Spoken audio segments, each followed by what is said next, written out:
다니엘 6장 10절 한 절 말씀만 보도록 하겠습니다. 오늘 설교는 짧으니까 여러분 너무 지루하게 생각하지 말고 말씀에 집중해 주셨으면 좋겠어요. 자, 다니엘 6장 10절 우리 같이 한번 읽어볼까요? 시작.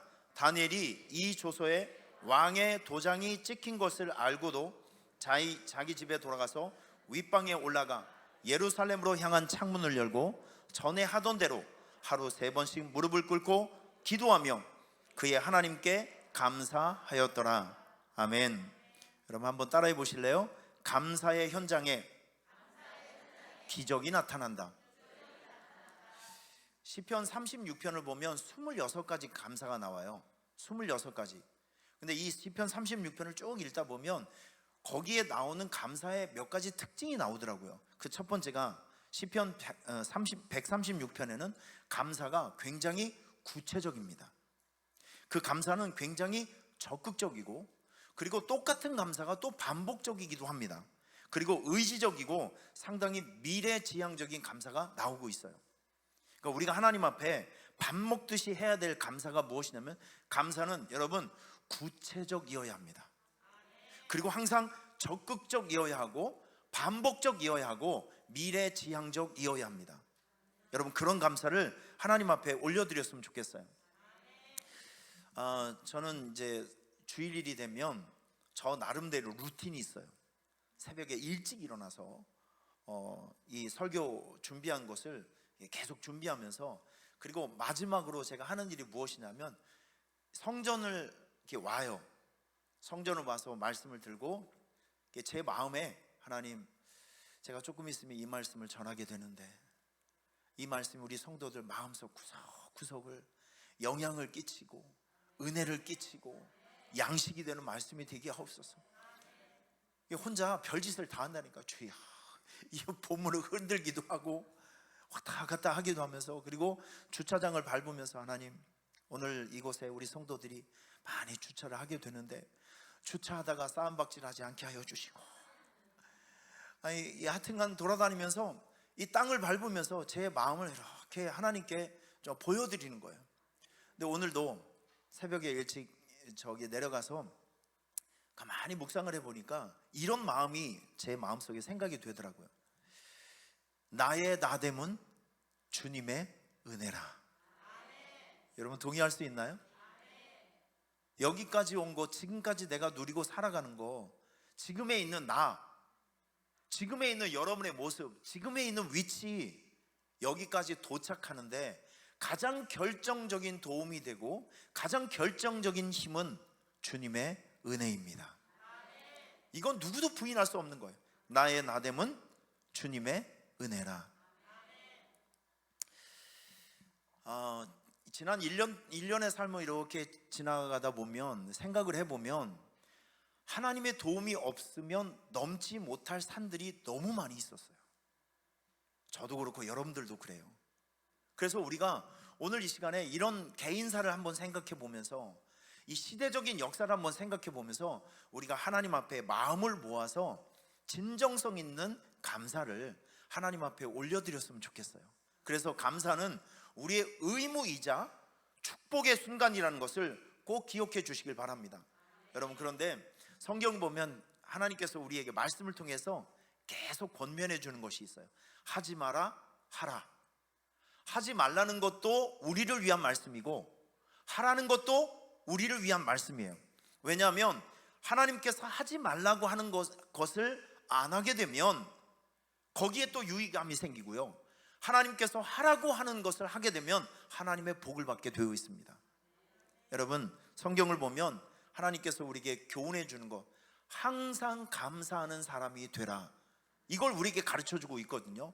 여러분 감사를 하게 되면 더 성숙한 감사가 우리에게 찾아오는 것을 기억하셔야 됩니다. 그 분명한 그 증거가 누가복음 17장을 보면 10명의 문둥병자들이 예수님에게 고침을 받았어요. 기분이 좋아서 집을 가던 중에 어떤 사람이 진짜 예수님의 말씀대로 자기가 제사장에게 몸을 보이러 가는 사이에 자기의 병이 나은 것을 깨닫고 돌아와서 예수님께 감사를 표현했습니다. 그때 우리 주님께서 이런 말씀을 하시죠. 10명이 고침을 받았는데 9은 어디 갔느냐? 9은 병을 고쳐주신 예수님을 잊어먹고 집을 갔어요. 그런데 한 사람만 돌아와서 예수님께 자기의 몸을 보이며 감사를 했습니다. 여러분, 그런데 여기에서 놀라운 사실 한 가지는, 돌아와서 감사를 한 사람에게, 그 사람에게는 영혼의 구원까지 하나님 예수님께서 베풀어 주신 거예요. 육체만 고쳐주신 것이 아니라 영원한 축복, 천국에서의 영원한 구원까지 그에게 주신 사건을 우리가 기억해야 됩니다. 우리가 하나님 앞에 작은 것이지만 이 은혜를 주신 하나님의 도우심과 사랑을 기억하며 감사하게 되면 그것보다 훨씬 더 높은 차원의 감사를 여러분께서 주시는 것을, 하나님께서 주시는 것을 기억하셔야 됩니다. 우리가 잘 알고 있지만 이 다니엘서 3장을 보면 사드락, 메삭, 아벳느고의 사건이 나와요. 느부갓네살 왕이 두라 평지에 30m짜리 신상을 세워놨습니다. 모든 사람에게 절을 하라고 명령을 했어요. 이때 사드락, 메삭, 아벳느고, 비록 바벨론에 포로로 잡혀왔지만 그들의 마음속에는 느부갓네살이 지배하고 있는 바벨론 사람들의 신을 자기들의 신으로 받아들일 수 없는 신앙이 있었어요. 그래서 노했습니다. 노예들이 노를 했어요. 느부갓네살이 이 세 사람을 너무 아끼는 관계로 부탁을 했습니다. 한 번 더 기회를 줄 테니까 나팔 소리가 울려 퍼지면 절을 해라. 절을 안 했어요. 결과는 혹독했습니다. 용광로에 빠졌어요. 빠뜨렸습니다. 여러분, 이때 하나님께서는 자기의 신앙의 절개를 지킨 이 세 사람을 포기하지 않고 천사를 보내서 그 사람들을 구출해 줍니다. 여러분, 그 뒤에 사건을 보면 이 자기의 신앙을 지키고 하나님의 자존심을 세워드렸던 이 세 사람에 대해서 하나님께서는 풀무불에서 살아나오게 하십니다. 그리고 두 번째는 느부갓네살 왕이 용광로 속에서 세 사람이 살아온 것을 보면서 느부갓네살 왕이 하나님의 팬이 됩니다. 너희들의 신이 진짜 신이다 라고 하면서 일반 백성들에게 이야기를 합니다. 누구든지 사드락, 메삭, 아벳느고가 섬기는 하나님을 비방하거나 이 세 사람을 건들면 죽여버리겠다. 자기가 보증을 하는 거예요. 하나님 무시하지 말아라. 그리고 결정적인 것, 이 세 사람을 더욱 높여주었습니다. 그러니까 결국 여러분, 이 원리를 잘 보세요. 감사는 하나님을 기쁘시게 하는 여러분의 신앙의 고백입니다. 감사를 하게 되면, 지금은 느부갓네살 왕의 압박 속에서, 그 와중에서 자기의 믿음과 신앙을 지켰던 사드락, 메삭, 아벳느고가 자기의 신앙의 절개를 지키는 것이 하나님에게 기쁨이 되었어요. 그러니까 그들에게 기적을 주시고, 그리고 존경을 받게 하시고, 그리고 그 사람의 위치와 경제적인 위치와 사회적인 위치와 정치적인 위치를 높여주셨습니다. 이렇게 하나님의 마음을 즐겁게 하고 기쁘시게 한 사람들에 대해서는 하나님께서 축복의 열매로 그 사람들의 삶을 이끌어 주시는 거예요. 여러분, 우리가 감사를 하게 되면 하나님은 여러분의 삶을 높여주십니다. 기름지고 윤택하게 만들어 주시는 거예요. 그러니까 우리가 하나님 앞에 감사하는 것은 손해볼 일이 아니라 여러분 자신을 위한 과감한 투자입니다. 지혜로운 투자입니다. 그래서 우리는 항상 감사를 고백하면서 살아가는 감사 생활이 떨어져서는 안 되고 중단되어져서는 안 됩니다. 여러분, 이걸 믿고 이걸 신앙생활의 가장 핵심적인 신앙생활의 원리로 붙들고 살아가시기를 축원합니다. 할렐루야. 전 여러분들에게 이런 걸 권면해 드리고 싶어요. 감사일기. 이 감사일기, 여러분, 이게 별것 아닌 것 같지만 여러분의 인생에 엄청나게 큰 파장을 일으킬 것입니다. 감사일기를 꼭 적어보세요. 작은 것이라도 한번 적어보시길 바랍니다. 그리고 감사할 일이 생기면 꼭 말로 감사하세요. 우리 정지혜 집사님이 똑 떨어질 줄 알았어요. 그랬더니 찰떡같이 붙었어요. 이런 상황에서 가만히 있지 말고 오늘 간증을 했죠. 공개적인 석상에서 하나님에게 간증하고 여러분들에게 간증을 한 거예요. 말로 감사한 것입니다. 여러분, 누군가에게 도움을 받았다면 그 사람에게 꼭 여러분의 말로 고마워, 감사해, 사랑해 라고 꼭 말에 감사가 있기를 바랍니다. 이건 기본적인 예의예요. 근데 참 도움을 받고도 그냥 입 싹 닫고 마치 아무 일 없다는 듯이 살아가는 사람들을 보면 난 도대체 이해를 할 수가 없어요. 여러분 그렇지 않아요? 왜 아무런 대답이 없어요? 아니 누군가에게 도움을 받았으면 당연히 고맙다고 얘기를 하는 게 그건 당연한 일이죠. 근데 우리는 당연한 것도 잘 못할 경우가 많이 있다니까요. 우리 말의 감사가 풍성하기를 바랍니다. 이게 고맙다, 감사해, 사랑해 이런 말이요 다 입에 붙고 살아가야 됩니다. 할렐루야. 그리고 몸의 감사, 물질의 감사가 있어야 돼요. 오늘도 여러분께서 하나님 앞에 감사의 마음으로 감사헌금을 드릴 때 1년 동안 하나님께서 우리에게 베풀어 주신 은혜를 깊이 감사하면서 진심과 전심이 들어있는 물질과 몸을 하나님께 드리시면서 그 일주일에 예배 드리러 올 때는 항상 여러분들이 감사의 한 줄 감사를 적으면서 하나님 앞에 감사 헌금하며 예물 드리며 예배하는 여러분들의 신앙생활의 구조가 있었으면 참 좋겠습니다. 할렐루야. 오늘 저는 이 한 주간의 감사 설교를 준비하면서 오늘 여러분들 일부 예배에 오신 여러분들에게 꼭 드리고 싶은 메시지가 하나 있는데, 감사의 현장에는요 기적이 있습니다. 감사의 현장에는 기적이 있다. 자, 오늘 이 다니엘서 6장은 우리에게 굉장히 익숙한 지금 사건입니다. 항상 앞서가는 사람들은 질투를 받게 되어 있어요. 잘 나가는 사람들은 질투를 받게 되어 있습니다. 다니엘이 살고 있었던 시대도 마찬가지예요. 다니엘이 워낙 월등하니까 그 주변에 있는 사람들이 다 얄미워하는 거예요. 아우, 저놈은 너무 잘 나가네. 왜냐하면 다니엘에게는 세상 사람들이 감히 넘볼 수 없는 10배나 더한 총명함이 있고, 그리고 영적 세계를 판단해낼 수 있는 영감, 하나님께서 주신 영권도 있어요. 물권도 있죠, 이 영역도 있죠. 그러니까 지성도 있죠, 실력도 있죠. 더군다나 왕의 총애를 받습니다. 삼박자가 다 갖춰져 있어요. 그러니까 이 다니엘의 권력과 지위와 지금 왕의 사랑을 받고 있는 이 현상을 주변에 있는 사람들이 너무 못마땅하게 지금 생각하고 있는 상황. 그래서 다니엘을 깎아내리고 죽여버리기 위해서 이 사람들이 모함을 합니다. 한 달 동안 기간을 정해서 오직 당신에게, 왕에게만 기도하는 법령을 만들자. 명분, 왕권 강화. 왕은 손해볼 곳이 없죠. 자기에게만 집중하고 나에게만 예배하고 나에게만 기도하는 법을 만들어 내는 거예요. 신하들이 기특했습니다. 야, 진짜 기특하다.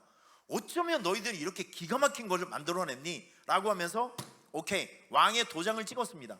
자, 성경을 보면 다니엘은 이 법이 자기를 죽게 하기 위한 법이라는 것을 알았어요. 중요한 것은 알고도 그가 하루에 3번씩 창문을 활짝 열어놓고 예루살렘 성을 향해서 하나님 앞에 기도했다는 거예요. 어떤 일이 벌어졌을까요? 잡혔죠. 잡혀서 사자굴 속에 퐁당 빠졌습니다. 근데 성경이 이야기합니다. 다니엘이 사자굴 속에서 살아났대요. 자, 여러분, 오늘 여기 본문에 이렇게 얘기하고 있습니다. 다니엘이 그 조서에 왕의 도장이 찍힌 것을 알고도 자기 집에 돌아가서 윗방에 올라가 예루살렘으로 향한 창문을 열고 전에 하던 대로 하루 3번씩 무릎을 꿇고 기도하며 그 하나님께 감사하였더라. 자, 오늘 본문이 이렇게 나오고 있습니다. 자, 이 사자굴에 던져졌는데 예배를 멈추지 않고 기도를 멈추지 않고 감사를 멈추지 않았던 다니엘에게 3가지 기적이 나타났습니다. 첫째, 천사가 내려와서 사자의 입을 막았어요. 둘째, 몸이 하나도 상하지 않았습니다. 셋째, 다니엘을 모함한 사람들이 그 다음에 대신 죽음을 당하게 되는 거죠. 여러분, 오늘 이 한 사건을 우리가 오늘 샘플을 삼았으면 좋겠습니다. 여러분의 삶의 현장에 감사를 하게 되면 3가지 기적이 나타나요. 첫째, 하나님의 적극적인 도움이 나타난다. 할렐루야. 성경을 보면 천사가 가끔 나오는 장면들이 나와요. 천사, 다니엘을 도와줬던 천사. 여러분, 로뎀 나무 그늘 아래서 낙심하고 절망하고 있는 엘리야에게 하나님은 누구를 보냈냐면 천사를 보내서 등을 어루만지며 마시라, 먹으라, 회복하라 말씀해 주셨습니다. 여러분, 오늘 이 말씀의 포커스는 감사입니다. 감사를 하면 하나님께서 여러분들을 도울 수 있는 천사를 보내서 적극적으로 여러분의 삶을 도와준다는 사실을 기억하시길 바랍니다. 우리가 감사하면 하나님께서 여러분들을 적극적으로 도와주시는 기적이 나타난다. 자, 두 번째, 여러분 이거 꼭 기억하세요. 감사하면 여러분의 삶이 더 이상 망가지지 않습니다. 감사하게 되면 더 이상 여러분의 삶이 망가지지 않는다. 이걸 꼭 마음속에 담고 살아가시길 바랍니다. 여러분, 설교 다 끝났어요. 자, 저를 보세요. 미국에 있었던 실화입니다. 미국은 땅이 넓어요. 이 캘리포니아 같은 경우에는 남한보다 훨씬 더 큽니다. 얼마나 큰지 몰라요. 그런데 미국의 미네소타주라는 곳이 있어요. 여기는 농사를 많이 짓는 지역인데 3년 동안 가뭄이 생겼습니다. 그러다 보니까 이 메뚜기들도 살기 위해서 이게 지금 남아있는 농작물에 달라붙어 가지고 어디서 왔는지도 모르는 메뚜기 떼가 그 농작물, 그 아까운 농작물을 막 공격하고 있는 거예요. 방법이 없습니다. 너무 많은 메뚜기들이 와서 이때 그 미네소타 주의 그 주지사 그 필스버그라는 사람이 기독교 신앙을 갖고 있는 사람이었어요. 그래서 온 그 시민들에게 뭐라고 해요? 어느 날 우리가 이 날을 우리가 정해서 이 날을 하나님 앞에 무조건 감사하는 날로 지내자. 감사하는 날. 다 죽기 일보 직전에 그가 제안했던 것은 하나님을 향한 감사입니다. 여러분, 참 신기하게도 모든 사람들이 자기의 일상을 중지하고 그 한날을 하나님 앞에 기도하던 그날부터 놀라운 현상 두 가지가 나타났어요. 첫째, 메뚜기 떼가 죽고, 둘째, 메뚜기 떼가 없어지기 시작합니다. 이건 과학으로 증명이 안 되는 거예요. 왜 죽었는지도 몰라요. 왜 메뚜기 떼들이 없어졌는지도 몰라요. 근데 중요한 사실은 감사한 그날에 그런 기적이 나타났다는 것이죠. 바로 감사가 그런 능력이 있다는 거예요. 우리가 감사를 하게 되면 감사하는 순간부터 더 이상 여러분의 삶이 무너지거나 망가지지 않습니다. 동의하시는 분만 아멘. 여러분, 이건 중요한 삶의 원리예요. 감사를 하게 되면 그 감사가 여러분의 삶을 보호해 줍니다. 할렐루야. 세 번째로, 감사를 하게 되면 역전이 생긴다는 거예요. 오늘 이 사자굴 속에 빠져가면서도 신앙을 지키고 믿음을 지키고 끝까지 원망하지 않고 감사했던 다니엘을 보세요.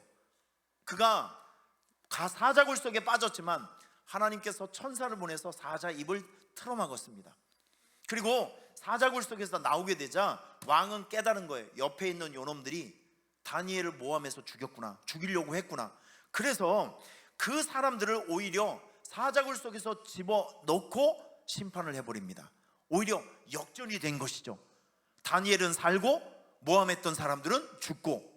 우리가 감사를 하게 되면 여러분의 삶에 나빠졌던 삶에 역전의 은혜가 생기게 되는 것을 기억하시길 바랍니다. 이게 감사의 능력이라는 거예요. 그러니까 여러분, 이 세상을 살아가면서 힘들고 어려운 순간에 우리가 전심전력으로 해야 될 것은 여러분 스스로를 위해서 해야 될 일들이 무엇이냐면 하나님을 향한 감사입니다. 감사는 하나님께서 하나님을 춤추시게 하는 신앙의 고백이다 라는 것을 꼭 생각하시면서 여러분의 입속에 날마다 감사가 나오기를 주님의 이름으로 축원합니다.